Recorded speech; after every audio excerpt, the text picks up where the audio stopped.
Selam i pozdrav svima koji nas pratite.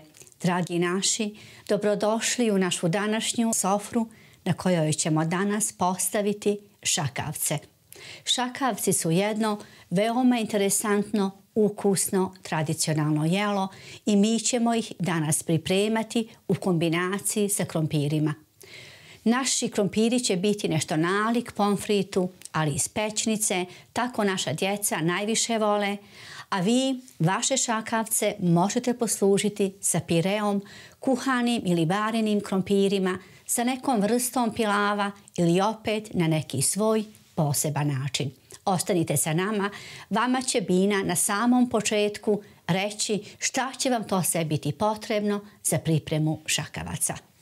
Mi smo ovdje pripremili tačno 1 kilogram mljevene junetine, a osim junetine 100 ml hladne vode, jedna manja veza svježeg peršuna koji ćete nasjeckati što sitnije.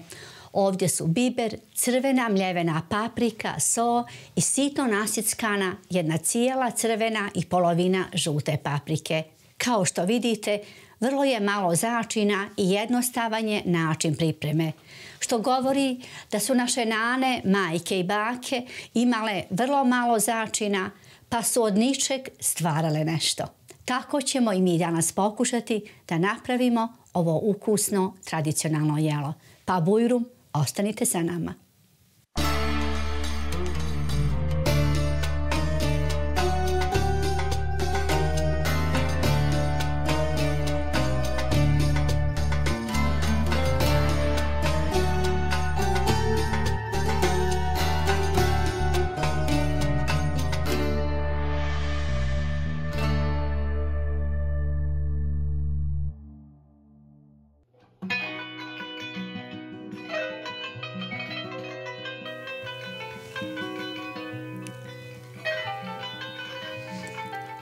Kao što vidite, odnosno kao što ste već i navikli, mi uvijek to radimo u jednom staklenom sudu, ovdje je meso, a sada ćemo sve ove sastojke koje smo već pripremili na sofri dodati u ovaj sud pored mesa, pa sve fino izraditi.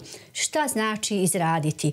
Ovo meso treba što više natjerati kroz ruke kako bismo kasnije što lakše oblikovali šakavce. Ovo naše jelo nosi ovaj naziv od vajkada. Ja ne znam koliko je ovaj recept star, ali znam da je naziv ovoga jela u stvari nastao tako iz razloga što su se ova ćufteta oblikovala šakama. Pa kad se oblikuje ćufte, ostajali su tragovi prstiju. Mi ćemo i danas oblikovati tako kao što i treba, znači i šakama, ali i neću stiskati prstima, nego ću to učiniti jednim drvenim štapićem. To sam nedavno probala, dopalo mi se, tako da sam za danas odlučila da i baš tako uradim.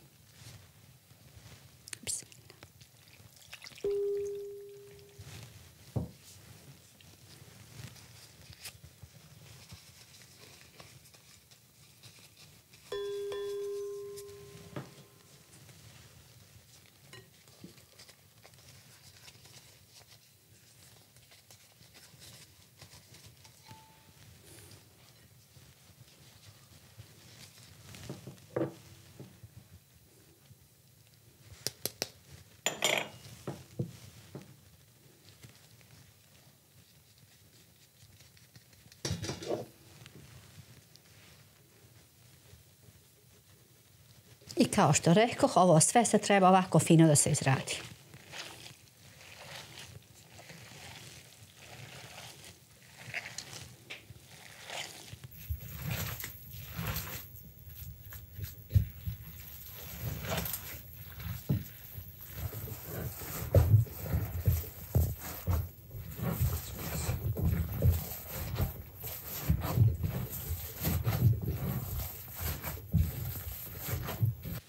Naš hamur je gotov, pa možemo početi sa oblikovanjem šakavaca. Oni ne trebaju biti okrugli, oni trebaju biti nešto nalik hanuminom ćuftetu ili kadun butićima. Ja ću ih sada oblikovati, a vi pogledajte kako to Bina radi.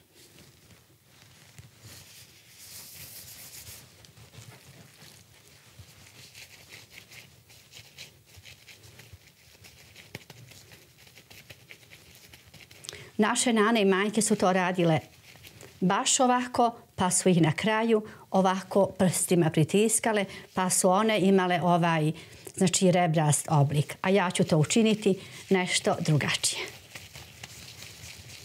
Ovdje znači ovo jedan štapić na kojem obično pečemo meso. Nisam vam rekla, uzimajte malo više mesa. Eto tako veličine jedne jabuke. Moja šaka je mala i eto kako to izgleda. I sad ovako valjkasto, kao što rekoh, kao kadun, butići ili hanumino ćufte.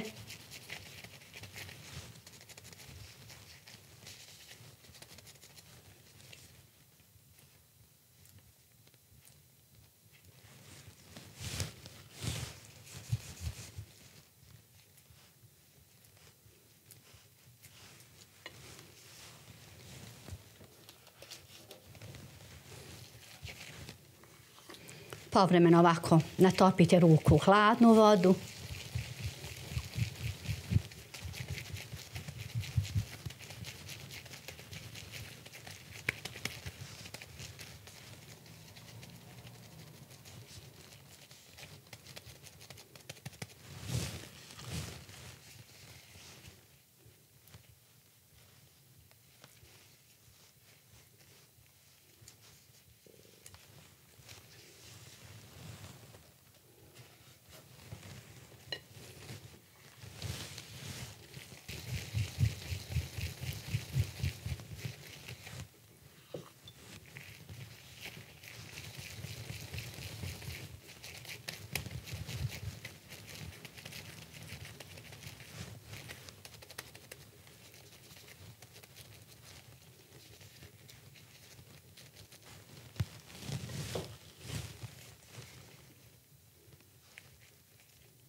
Vi ih možete dodatno još ovako malo našarati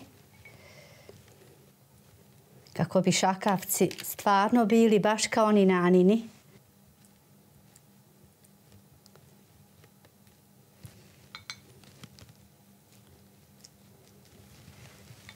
Šakavci su spremni za pečenje. Ovako fino, poredani po plehu, oni već prelijepo izgledaju.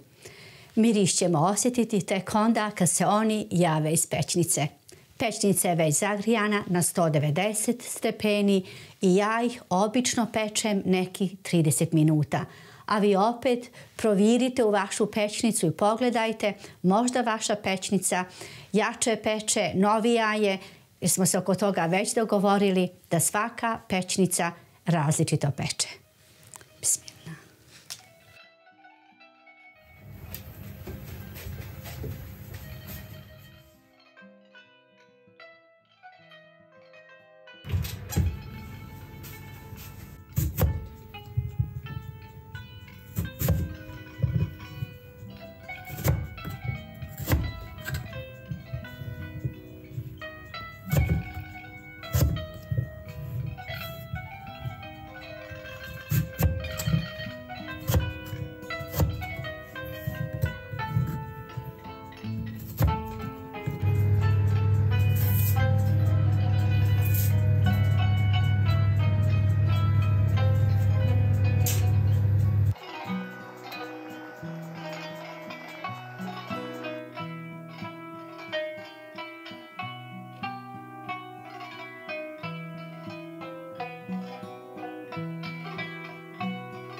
Dragi naši, naše jelo je gotovo.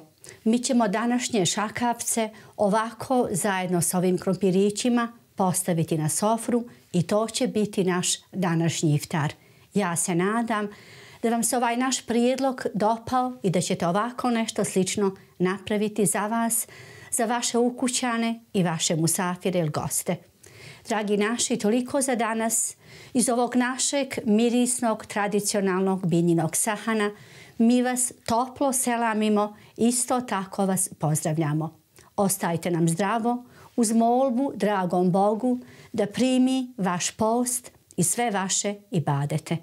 Vidimo se, ako Bog da, opet na našoj ramazanskoj sofri. Hvala vam što ste bili sa nama. Svako dobro i prijatno.